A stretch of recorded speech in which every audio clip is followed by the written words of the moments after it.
오늘 두루마리와 두루마기 그런 제목으로 은혜를 나누려고 합니다. 우리가 아는 것처럼 요한계시록은 성경의 가장 마지막 책이고 역사의 마지막 완성을 보여주는 책이고 오늘 읽은 본문도 가장 뒷장에 나오는 그런 표현입니다. 우리가 당장 주어지는 많은 것들을 대하고 그것을 따르다 보면 우리의 인생길이 꾸불꾸불해질 가능성이 많습니다.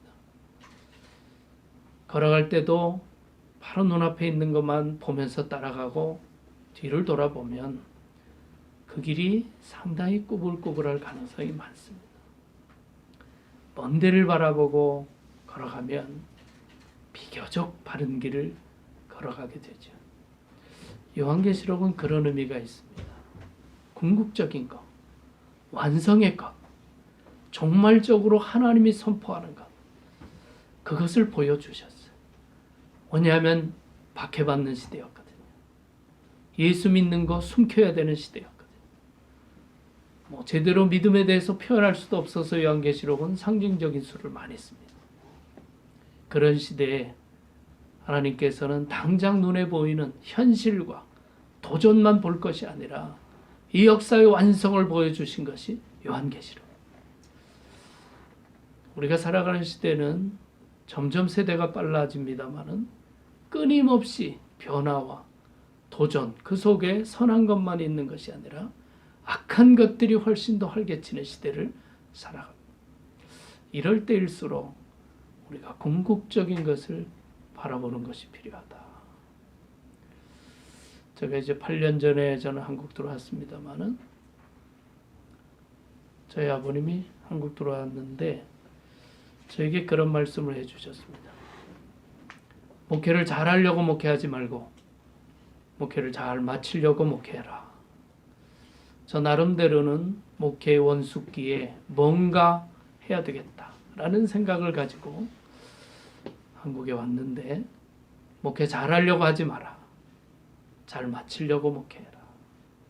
저희 아버님 하시는 말씀이 내가 쭉 지켜보니까 너무 잘하려고 하는 것이 욕심이 되고 너무 잘하려고 하는 것이 타협이 되고 너무 잘하려고 하다 보니까 변칙을 쓰고 다 지나고 나면 후회스럽고 지나고 나면 문제가 된다. 저는 그 말씀이 굉장히 저에게 큰 교훈이 됐습니다. 정말 목사를 마치고도 존경받을 수 있을까? 목사를 마치고도 잘했다라고 감사할 수 있을까? 목사를 마치고도 부끄럽지 않을까? 우리가 종말을, 끝을 먼저 바라보는 것이 지혜다 라는 생각이 듭니다. 요한계시록에는 7이라는 숫자가 매우 중요하지 않습니까? 그래서 7 교회, 7 나팔, 7 인, 7 별, 7 뿔, 7 눈, 7이 굉장히 중요합니다. 또 요한계시록을 보면 이러한 자가 복이 있다라는 게 7개 나옵니다. 복 있는 자. 종말적으로 선포하는 말씀에 복 있는 자 7개가 나오는데 요한계시록 1장 3절에 이 예언의 말씀을 읽는 자와 듣는 자와 그 가운데 기록한 것을 지키는 자는 복이 있나니. 두 번째는 14절 13절에 내가 들으니 하늘에서 음성이 나서 이르되 기록하라. 지금 이후로 주 안에서 죽는 자들은 복이 있도다 하시매. 주 안에서 죽는 자들. 세 번째 16장 15절에 보라 내가 도둑같이 오리니 누구든지 깨어 자기 옷을 지켜 벌거벗고 다니지 아니하며 자기의 부끄러움을 보이지 아니하는 자는 복이 있도다. 네 번째 19장 9절에 천사가 내게 말하기를 기록하라. 어린 양의 혼인잔치에 청함을 받은 자들은 복이 있도다 하고. 다섯 번째 요한계시록 20장 6절에 이 첫째 부활에 참여하는 자들은 복이 있고 거룩하도다. 여섯 번째 22장 7절에 보라 내가 속히 오리니 이 두루마리의 예언의 말씀을 지키는 자는 복이 있으리라 하더라. 일곱 번째 22장 14절 자기 두루마기를 빠는 자들은 복이 있으니 라고 기록하고 있습니다.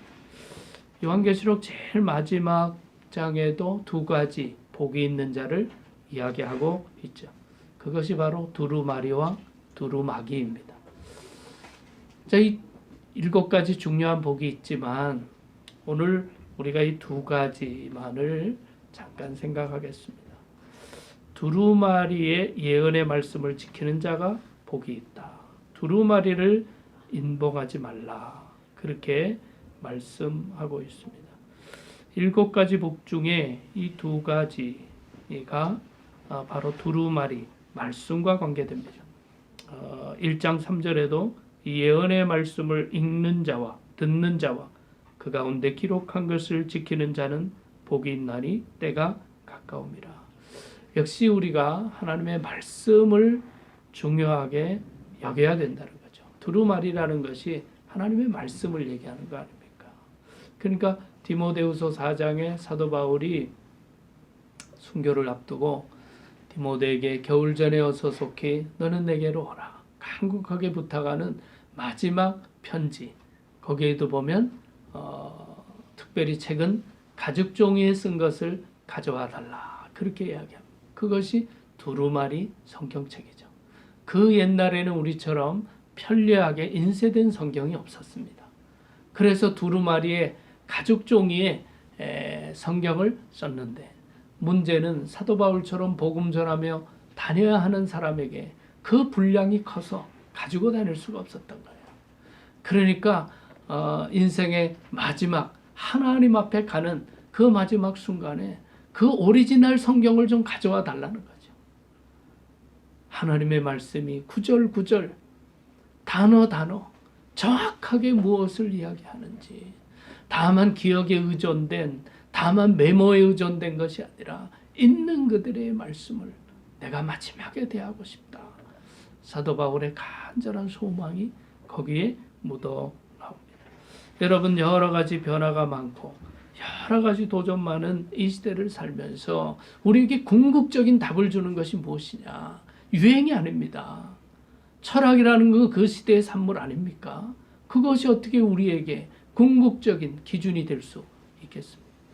하나님의 말씀만이 궁극적인 해결이고 우리가 끝까지 놓치지 말아야 하는 그런 기준이 된다는 거죠. 우리가 잘 아는 몰트만이라는 신학자는요, 아주 어린 나이에 2차 세계대전에 차출됩니다.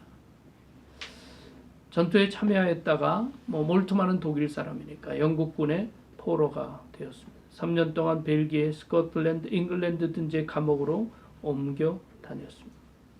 히틀러의 왕국이 파멸해 가면서 독일의 젊은이들이 아주 붕괴해 가는, 내적인 붕괴와 함께 희망을 잃고 죽어가는 수많은 젊은이들을 처절하게 목격하고 자기 자신도 바로 그 자리에 있었습니다.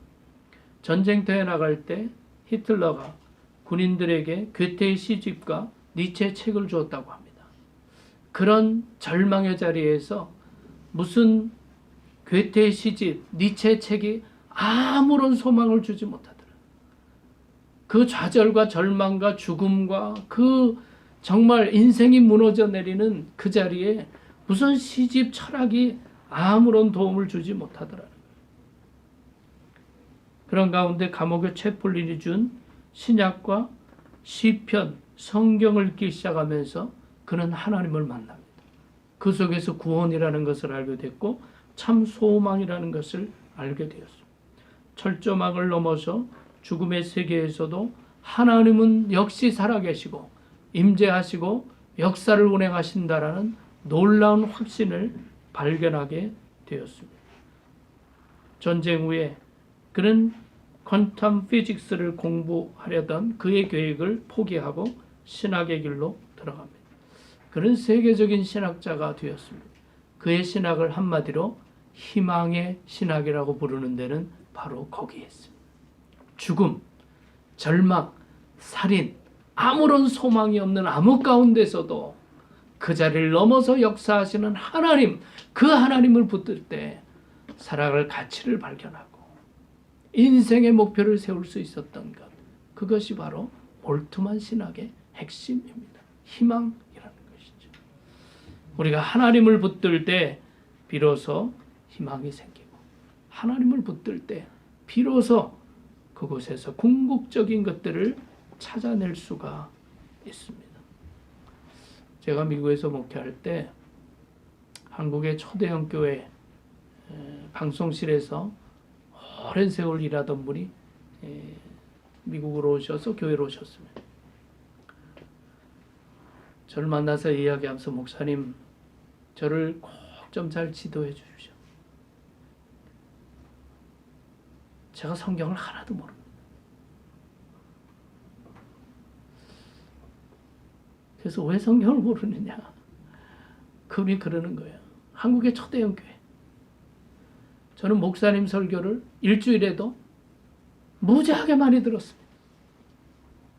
근데 성경을 하나도 모릅니다. 왜냐하면 음질 보느라고, 뭐 잘못된 게 어디 없나, 이런 거 보느라고 수없이 설교를 들으면서도 말씀을 한 번도 부딪히지 못한 거예요. 여러분, 혹시 우리가 일평생 목회하고 말씀과 부딪히지 않고 살아가는 사람 있지 않을까요?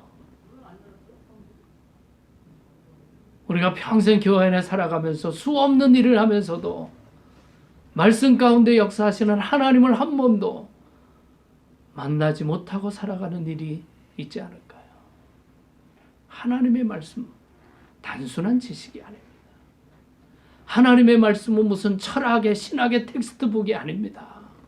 그것은 계시고, 그것은 역사를 운행하시는 하나님의 뜻이 담겨있는, 살아계신 성령이 역사하는, 믿음으로 대하는 자들에게 하나님께서 친히 말씀하시는 살아있는 책이다. 여러분, 우리가 이 사실을 붙들고 두루마리의 예언의 말씀을 소중히 여기고 지키는 우리 모두가 될 수 있기를 주님의 이름으로 축원합니다. 두 번째는 두루마기를 빠는 자는 복이 있다. 자기 두루마기를 빠는 자들은 복이 있으니 이는 그들이 생명나무에 나아가며 문들을 통하여 성에 들어갈 권세를 받으려 함이로다. 7가지 복 중에 2가지 역시 두루마기, 옷과 관계됩니다.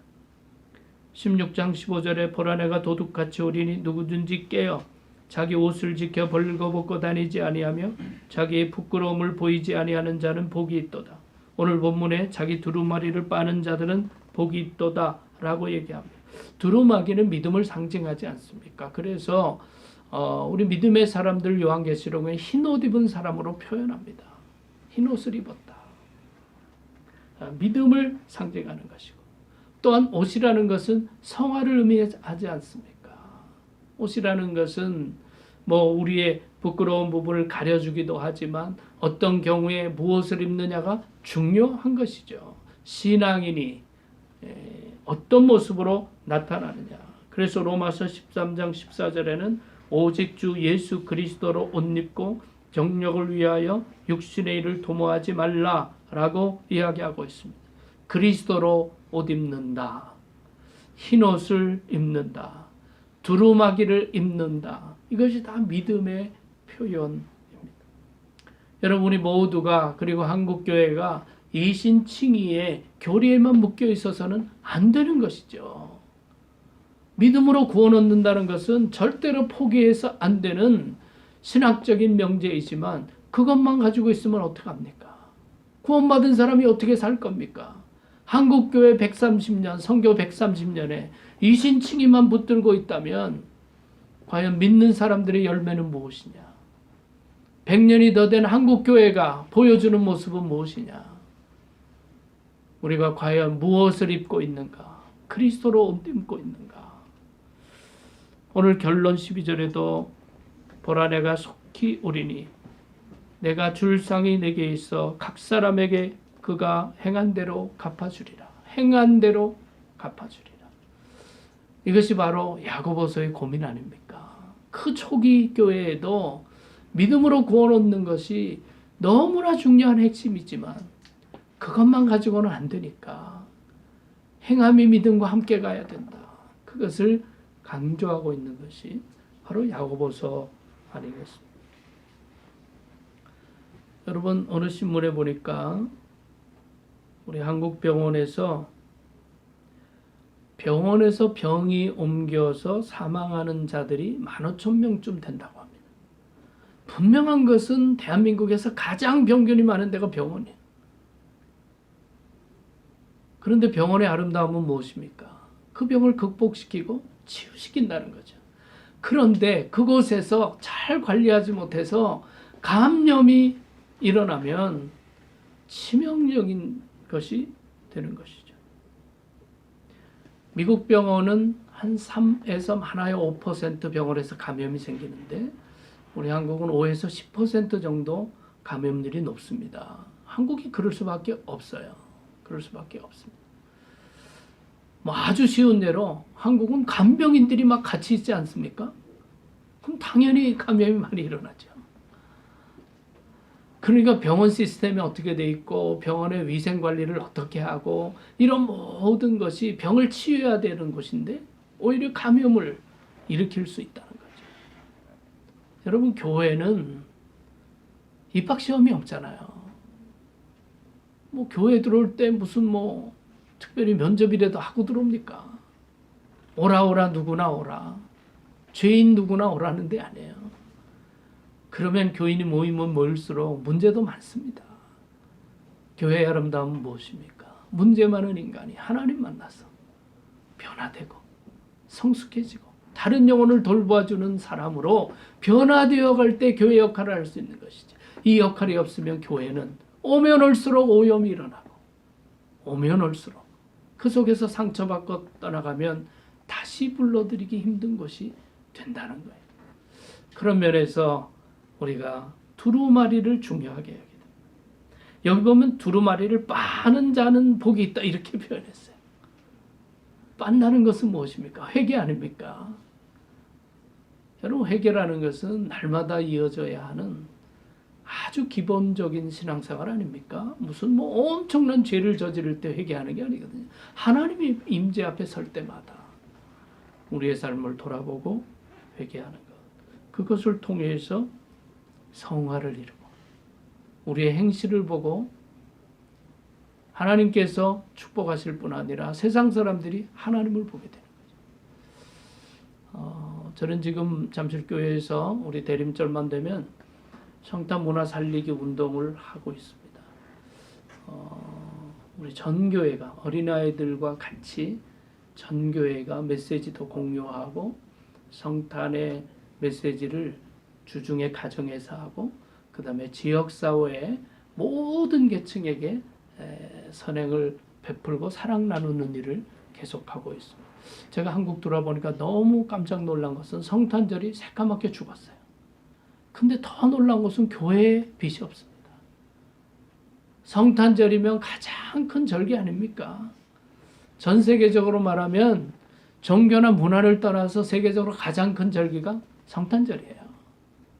근데 한국 교회는 새까맣습니다. 교회 안에도 특별히. 그래서 이 성탄의 빛을 살리자. 밖에다 불만 켜는 것 말고 어두운 세상의 빛으로 오시고 사랑으로 오시고 생명으로 오신 그리스도를 세상에 우리의 삶으로 드러내자. 그 일을 하고 있습니다. 꾸준히 하고 있습니다. 우리 청년들이 보고 있다. 청년들에게는 뭐 억지로 하라고 그럴 수가 없어서 늘 그저 하는 한 부분을 이렇게 의논해서 같이 했는데 올해는 청년들이 우리 가까운 지역에 탈북민 교회 2교회가 있습니다. 뿐만 아니라 뭐 탈북민 가운데 어려운 이들 때문에 이들이 많아서 그들을 돕는 일을 하겠다고 하면서 군고구마를 팔겠다는 거예요. 저녁에 교회 앞에서. 그래서 어제부터 시작했습니다. 제가 이제 기도해 주러 나갔는데 정말 뭐 파는 건 하나도 없고 지들끼리 먹기만 하고 그리고 뭐 사람이 와도 뭐 반가워하지도 않고 그러니까 너무 제가 보니까 철이 없어. 장사를 안 해봐가지고. 그래서 야, 너네들 아르바이트도 안 해봤냐. 근데 얼마나 마음이 기쁜지 몰라. 얼마나 기쁜지 몰라. 이 소식을 듣고 저희 교회 멀지 않은 곳에 두 곳 탈북민 교회가 있는데 교인들이 함께 파는데 동참하겠다. 그래서 어제 두 교회가 다 오셨어요. 그래서 이렇게 했습니다. 제가 크리스마스 되면 전통시장 마천시장에 가서 온 교인이 가서 캐롤 부릅니다. 이런 데 있어요? 요새 교회가 가서 뭐 하겠다면 다 반대합니다. 그런데 마천시장에 저희들이 3년째 절기 때 가면 교인들이 다 가서 쇼핑을 해요. 그러니까 상인들이 너무 좋아하죠. 너무 좋아하죠. 그래서 이번 기간에도 수요일에 3번 우리 교인들이 갑니다. 가서 쇼핑도 하고 구역 모임을 다 거기서 해요. 다 거기서 하고 그렇게 합니다. 상인들이 기다리세요. 기다리시고 근데 너무 재밌는 일이 있었습니다. 올 부활절에 마천시장 상인회가 저한테 연락을 했어요. 부활절인데 우리 상인들이 떡을 만들어 교회로 보내겠습니다. 깜짝 놀라서 교회가 떡 만들어 상인회 보내면 말이 되는데 부활절에 아니 상인들이 떡을 만들어 교회로 보내겠다는 거예요. 그래서 야 어떻게 그런 생각을 했냐. 아니 성탄절 때마다 그렇게 사랑을 베푸는데 부활절인데 우리도 뭔가 좀 해드리고 싶어. 근데 좀 이상한 거예요. 우리 교회 떡 만들려면 꽤 많이 만들어야 되거든. 얼마를 해주실랍니까? 정교니까 해주겠다는 거예요.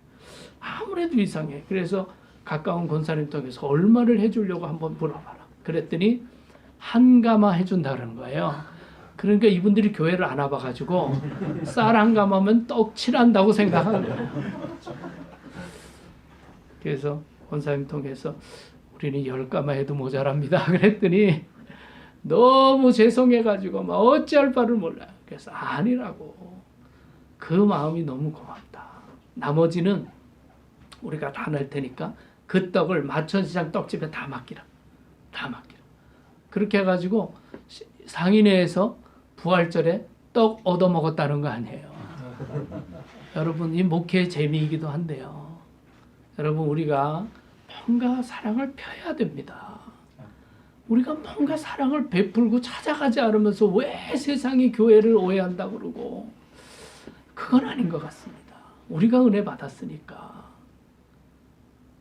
우리가 구원을 받았으니까 우리가 하나님을 만났으니까 조금 찾아 나서면 세상은 좋아합니다. 세상은 긍정적으로 생각합니다. 우리가 정말 하나님 앞에 설 때 부끄러움 없고 하나님 앞에 설 때 참 잘 그래도 믿음으로 최선과 살았다. 감사하다. 그런 고백할 수 있도록 우리 요한계시록 마지막 장에 나타나는 두 가지 복, 두루마리와 두루마기의 귀한 축복을 누리시는 여러분들 되시기를 주님의 이름으로 축원합니다. 기도하겠습니다.